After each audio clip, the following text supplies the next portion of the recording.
Assalamu alaikum viewers, I'm Zubia Irfan. Welcome to another show of CxO Talk. As you know, it's a knowledge sharing platform for all the C-level across the Pakistan and around the globe. Every time we invite some interesting personalities in our show, today we are honored to have Dr. Sara Saeed Khurram with us. Dr. Sara has over 8 years of experience in the field of digital healthcare, and she is the co-founder and CEO of Sehat Kahani. Dr. Sara is a young global leader, class 22, by World Economic Forum. She is also the first frontier innovator from Pakistan in 2017. She is the second Pakistani woman leader to be featured in British Vogue. Dr. Sara has won notable awards for her work, such as the Meaningful Business 100, the Heroine of Health Card Award 2022 by Women in Global Health Forum, and much more. So let's meet and greet Dr. Sara. Assalamu alaikum, Dr. Sara. Walaikum assalam, Zubia. How are you? I'm good. How are you? Good. Thank you for the kind introduction. You don't have to read all of it, but thank you. I appreciate it. Okay. So, first of all, thank you very much for sparing some time from your busy schedule. No worries. CxO Forum is doing a lot of work for highlighting founders, entrepreneurs, and leaders like us. So any way we can reciprocate and be a part of their mission, happy to do that. Great. So, Dr. Sara, how's going your day so far?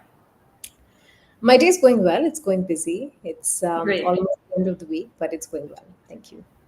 Okay. So, Dr. Sara, could you please give a brief introduction to our viewers about yourself and your role within your organization?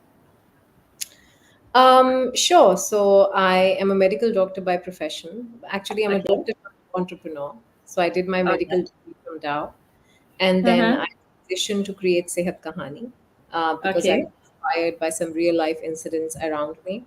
Mm-hmm. After starting Sehat Kahani, I did my master's in health policy and management from Aga Khan Okay. University and a course on social entrepreneurship and leadership from INSEAD.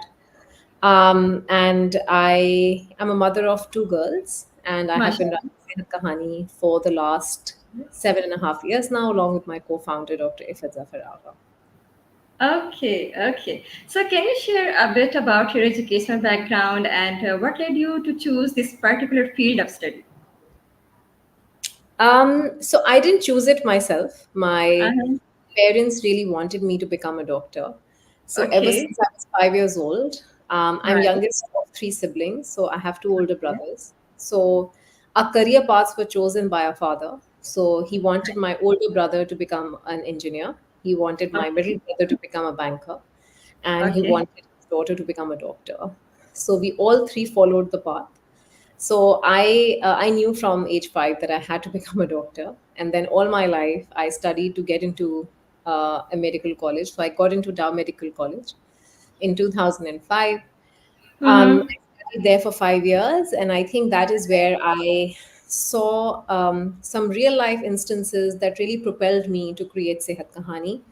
So something that Okay. I saw in all my peers is that Mm-hmm. who come into medical colleges in Pakistan, 80 to 90% of our medical colleges are filled with females. Uh-huh. I think a huge reason for that is people want their daughters to become doctors because it raises your social stature, it makes Mm-hmm. you noble, but also it gives you a good hand in marriage. So you become that complete package in the Pakistani family that can be Yes, very. exactly. So I saw that a lot of my peers and my colleagues started getting married, having children, even during the years of medical college, which are very tough. Um, Okay. I didn't have a love for medicine very honestly when I was doing it. Mm-hmm. My love for Mm-hmm. medicine came in my final year when I did Mm-hmm. my job in medicine and gynecology. And Okay. that's when I realized that being a doctor is Mm-hmm. actually something extremely critical to a country like Pakistan. Mm-hmm. Unfortunately, what I saw in that largest tertiary care hospital where I was doing my house job was that a lot of patients came with issues that could have been handled at a primary care level. For example, hypertension hair, high sugar hair, Mm-hmm. stage Sorry. kidney issues hair. But unfortunately, they didn't have a doctor in their community to go to. Yeah. And those issues got propelled from a primary to a secondary to a tertiary care level to a point that when they actually came to a hospital from their villages or their rural areas, Mm-hmm. the issues could not be cured, they could just be managed. So somehow my brain did connect this problem that we create a lot of women doctors and they make majority of the medical workforce, but not a lot of them practice. after graduation. And this Hmm. is backed by numbers. So Pakistan has Hmm. 200,000 doctors, 80% or more women doctors, but unfortunately, half of this number never practices. A lot of male doctors go out of the country for better work opportunities. So we're left with only 70 to 80,000 doctors to manage 240 million people, which means half Hmm. a doctor for 1,000 patients. All doctors want to work in urban areas, which leaves us literally with no medical workforce working in the rural areas. So that irony was Exactly. playing in my head even as I Hmm. passed medical college. I did start my residency in radiology right after my marriage, um, Okay. but I had to leave it after a year because I got pregnant with my first daughter. Okay. Hmm. Um, and I think life really takes you in different ways. So for me, Hmm. Exactly. 3 days after quitting my residency, I Hmm. joined an NGO that was doing a clinic in a Okay. slum in Karachi because I Hmm. wanted to do something. I didn't Hmm. want to sit at home. I started doing that Okay. clinic, and then I realized that if you do have a doctor in a local community, it really changes things for the patients because they don't have to Hmm. go anywhere for their treatment. It really Hmm. changes the dynamic of healthcare if you improve primary healthcare at the community level. So मेरा जो Hmm. question mark बना हुआ था कि क्यों है lack of access to healthcare, that question was answered when I started providing primary care in the community that I was working with. Okay. Unfortunately, I had to leave that clinic and move to Lahore with my husband, who Okay. was promoted in his Right. job. And Hmm. in Lahore, I couldn't work because I couldn't leave my daughter at anyone. And that's when I realized that I had become a doctor bride. कि वो खातून doctor जो doctor बन जाती है लेकिन काम नहीं कर पाती. So I Okay. went into a lot of postpartum depression. And Hmm. Hmm. what got me out of it was कि जो मेरे साथ Right. nurse करती थी मेरे slum clinic में, she called me and she said, we can't find a doctor to replace you. So Okay. in my boredom and in my depression, I told her, Kecha, whenever a Hmm. patient comes to you, you take me on call. And we started doing Okay. call consultations, which later on turned into video consultations because I had to see the patient also. And Hmm. literally Hmm. there and then, this concept came through, okay, if a female doctor cannot reach a community and vice Uh-huh. versa, still connect them through Hmm. technology. So that's when I thought, that's when this concept came through that a woman doctor sitting at home can provide consultations online using the Right. power of telemedicine, technology, and internet, and still Hmm. solve every kind of issue of patients. So that became the basis of what Sehat Kahani is today. It's a Hmm. predominantly woman doctor led platform that connects to patients online using a chat, audio, and video consultation platform. Now it Hmm. works for three different kinds of customers across Pakistan, across socioeconomic groups. But literally, it started from that one incident that happened in my life. Okay, okay, right, right. So, Dr. Sarah, what are some of the key accomplishments in your career that you're most proud of? I think I'm a medical doctor, so I had no idea how to run a business. And if you do study medicine in Pakistan, you're not taught how to do business at all. The only thing you're taught is how to see patients and how to cure them. So learning and transitioning, being 26-year-old Uh-huh. when I started this, Uh-huh. being a mother, Hmm. transitioning from a doctor to an entrepreneur, learning the skills of business, learning the Hmm. skills of entrepreneurship. It wasn't Hmm. easy. So, me and my co-founder really had to go through a lot of drill of attending accelerator programs, mentorship programs to get those skills quickly because we could not afford doing an MBA at that time. Right. Our lives didn't allow us that time that we could take off and do an MBA and come back. So I think is I'm very proud of that how we learn financial modeling, business modeling, Hmm. strategies, investment raising, and we literally learn through trial and error, working on our company on ground, and also learning from a lot of people around us very quickly. I think that's one of the key accomplishments that I see.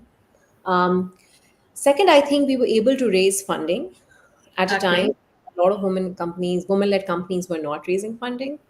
So we Uh-huh. raised our first round of $500,000 in 2018. We went ahead and became the first company to raise a pre-series A round of $1.2 million in Right. 2001. And then we also became the first female-led company to raise a Series A round in Pakistan of 2.7, now Okay. $3 million. And that's so in a very, very difficult funding climate. So I think I'm very, very proud of. And then I Great. think when you think about healthcare and women in Pakistan, you think कि हाँ अच्छा हाँ कोई काम करती होंगी, अच्छा कोई NGO चलाती होंगी. सही I think creating an impact business, and this term I learned in my course in INSEAD. हमारे यहाँ पाकिस्तान में या तो आप फॉर प्रॉफिट बिजनेस होते हैं या आप NGO सही होते हैं, या एक तीसरी बिल्कुल टर्म निकली सोशल एंटरप्राइज की कि आप बिजनेस करते हैं लेकिन प्रॉफिटेबिलिटी के लिए नहीं, सस्टेनेबिलिटी के लिए. Sehat Kahani is an unusual example of a business which is called a type called impact business. So we have hmm verticals. right In low income areas, we convert midwife-led clinics into telemedicine clinics. So okay that patients in rural areas come to a clinic, they can be connected to an online doctor through a nurse. Of course, that is the impact part of the work because those consultations are extremely low cost and subsidized. But then right Kahani's app, which is an hmm urban product, is the largest. It is the app that services a huge part of our corporate industry today. So right 900 plus corporates through 9 health insurance providers use Sehat Kahani app for primary healthcare for their employees and families, with over 1.2 million accounts on the app already. We also provide services to individual consumers using our consumer application. And it's not just consultation. So yes, there is online consultations, but we also have medicine delivery, we have home health care, we have claims great reimbursement, OPD management, so much more that we do. So I think building these verticals over time, hmm sustaining, growing, hmm making them profitable, and not stopping, continuously growing, yes continuously innovating. I think I would call my one of the accomplishments of the company and myself as well. wonderful wonderful I must appreciate the way you are working. Thank you. Thank you. So Miss Sara, what are the biggest challenges you have faced in your career and how have you successfully overcome them? I think in challenges, I think when you're starting, your challenges are very different. When you Huh, are very true. growing and you have passed some years in the industry, your challenges become very different. So now my challenges are very different towards what I was starting. So जब भी मुझसे कोई सवाल करता है, so I become a little confused on which challenges should I tell you about. I think when I was starting, convincing people of the product, convincing that a female-led company or woman sitting at home can provide consultations, because people used to tell us कि जब तक नब्ज नहीं देखते तब तक तो इलाज ही नहीं होता, या एक घर पे बैठी खातून डॉक्टर क्या इलाज करेंगी. So there's a lot of myth हाँ, हाँ, हाँ, हाँ. perception around women doctors sitting at home. So to break that myth through quality, not just through Hmm, words, making sure कि hmm, आपकी quality हो, आप इतना अच्छा प्रोडक्ट बनाएं कि लोग उसको खरीदने पे मजबूर हो जाएं. I think that is one of the biggest challenges that we did through yes. A lot of quality work. So we spent a lot of time in our Hmm, network management, our monitoring, learning, and evaluation, equipping with doctors with all the necessary trainings, and really make sure that at the end of it all, the quality that a patient gets of care is supreme as compared to anything else. So I think वो obviously challenging था, because we were creating a new product that was, and we didn't have a guideline for it in Pakistan कि किसी और ने बहुत successful telemedicine product बनाई है तो हम भी बना लें. सही There's so many सही things that we pioneered, and we were the trailblazers in. But now I think that's one of our key advantages, that we have such a good quality control product that everyone wants it. And there's a joke in corporates that people don't say if you have telemedicine, people say if you have Sehat Kahani. So I think that's one of the biggest praises or compliments that I've heard. Um, I think second challenge is always fundraising. I mean, ये कोई hmm Pakistan का challenge नहीं है. hmm Typically be less than 4% of what female-led companies have raised funding. So definitely, right there's a smaller funnel of female-led companies, smaller funnel raising investment. So I think just convincing investors, which has gotten better over time, I think hmm investors have also become very, very accustomed to women entrepreneurs pitching to them and looking at impact business models. So significant improvement हुआ है over the last 3-4 years. जैसे funding climate improve हुआ है Pakistan right में. So I exactly think initially थोड़ा सा challenging लगता था पैसे raise करना, but we also learned in the process how to pitch better, and I think the hmm investors became very used to the idea of women entrepreneurs pitching to them. So I think that has become better. Obviously, fundraising is not a joke. It requires a lot of time exactly and effort to hmm find the right investor. But I think that drill, it's not just for women entrepreneurs. Every male and hmm female entrepreneur has to go through it. And right now, when the funding climate is so challenging, I Yes, think everyone exactly. is going through that drill. So I think that has been a challenge. Third, I think as a female entrepreneur and a female leader, establishing credibility. Kyunki, Exactly. there's a joke me and my co-founder have that till we were creating clinics in low-income areas, I think it was very well accepted कि औरतें जब social issues पे काम करती हैं, so it's very well accepted, and usually people Uh-huh. relate women working with social issues. The moment Hmm. we took the tables and launched our urban business as well, which was an app technology business, a lot of people told us कि क्यों बना रही हैं आप और कैसे चलेगी आपसे, and you should not get into this tech business, and you know there were a lot of ifs and buts. So I think to change that perception and to establish that credibility as a serious business entrepreneur, not just a Hmm. social entrepreneur, Hmm. has been a challenge over time, both internally and externally. I think one thing that I feel that women's credibility in our culture increases when she has a lot of gray hair, when she increases with age. So, time एक लगता है Yes, औरत को अपनी credibility establish करने में. So I think बिल्कुल. that has been a challenge to make sure that, when you're entering into a room, you're heard, you're not ignored, your Right. feedback is taken strongly. If you're going to talk to a corporate partner or a government partner or a Hmm. Hmm. partner, they treat you as an equal. I think that has been a challenge, but I think now, at least I think me and Irfan have passed through that stage, and we have, Hmm. made sure that everyone sees us for our work and not for our gender, which is something that I would want every woman entrepreneur to be looked at. Very well said. So, Dr. Sara, here is the time for some interesting questions. So, how do you manage to maintain a healthy work life balance? And what strategies do you use to achieve it? I don't maintain a healthy work-life balance. Okay. Children, I have two children and Sehat Kahani, so I have three children. At the moment. I think it's more taking it day to day and Okay. managing it, organizing it. I think organization is key. I time Right. everything in my life. Hmm. If I Hmm. have to drop my children to school or have to do something at their school, or if there's something after work that I'm doing, I time it so that I can manage Uh-huh. it. Right. I don't overspend time anywhere. So I don't Huh. have the liberty to sit down for three Hmm. hours for coffee. Hmm. So I make sure that I use my time very preciously and make sure that I'm not taking time from one entity and giving it to another. So Hmm. that's something. Third, I have worked with a life coach for over 2 years. I really praise my life coach because I think she has really been a very core center of my life. She's really taught me, how to balance life, how to enjoy work, how to make Right. sure going through different conflicts, internal, external conflicts जो होते हैं, how to manage them properly. So I think that's one tip that I would ask everyone to have, that find a person that you can discuss your work with. Huh. Normally आप Right. Friends के साथ या family के साथ नहीं कर पाते हैं because they don't Hmm. understand. So I think Hmm. that Hmm. is in my life. And fourth, I think just enjoying what you do. I think at the crux of it, I'm only building this company or leading it is because I really, really enjoy it. I really, really love the work that I do. So I'm not forcing myself to do it. So when you love something, you want to spend time with it, or him or her, right?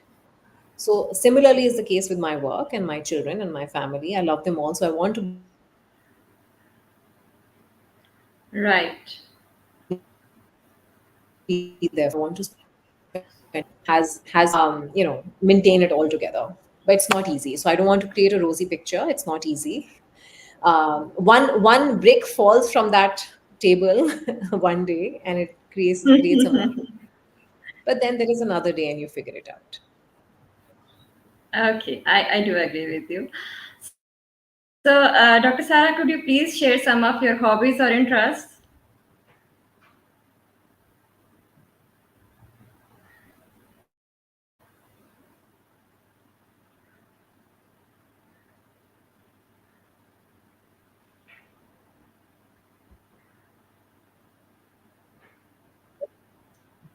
Hello.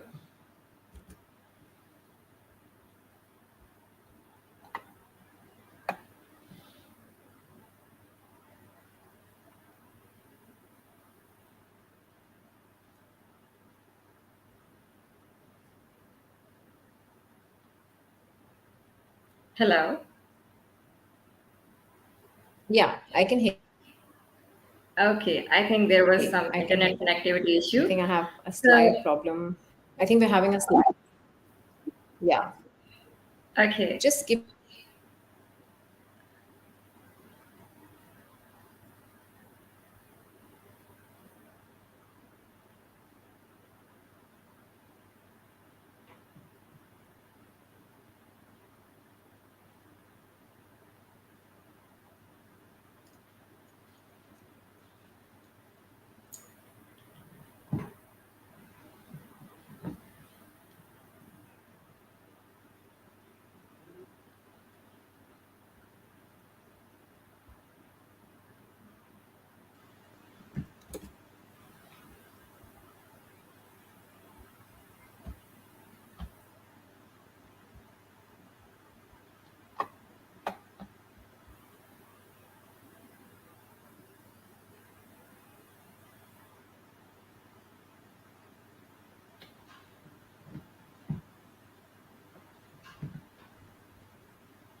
So, viewers, I believe there is some internet connectivity issue.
Yes, I think there was a slight hiccup with the internet. Can you hear me now? Okay. So, Dr. Sarah, could you please share some of your hobbies or interests? Hobbies or interests? Well, I very honestly, I don't get time to do a lot. But I love spending time with my children. I think I'm those one of those mothers who enjoy doing everything with them. So going horse riding with my older one or traveling. I do travel a lot for work, and Right. I think I couple it sightseeing. So I'm interested to see new places.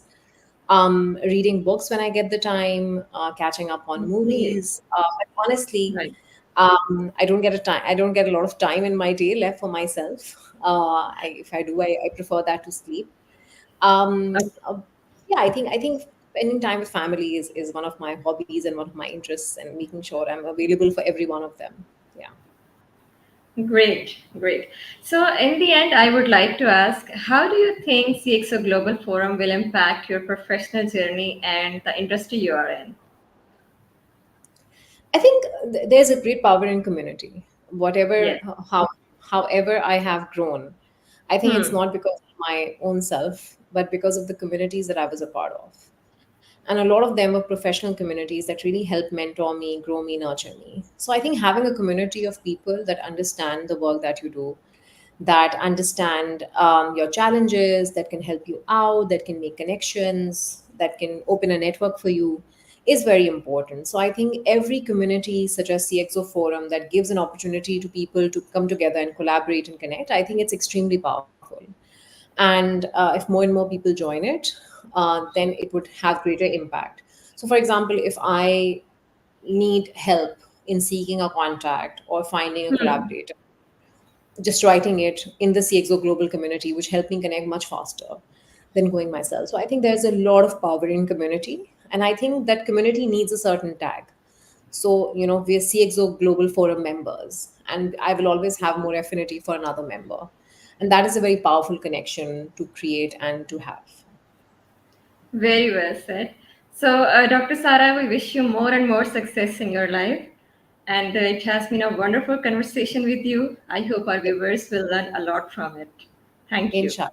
Inshallah. Thank And you. welcome. And viewers, this is it for today. Inshallah. See you soon with some another amazing personality. Till then, take care. Allah Hafiz.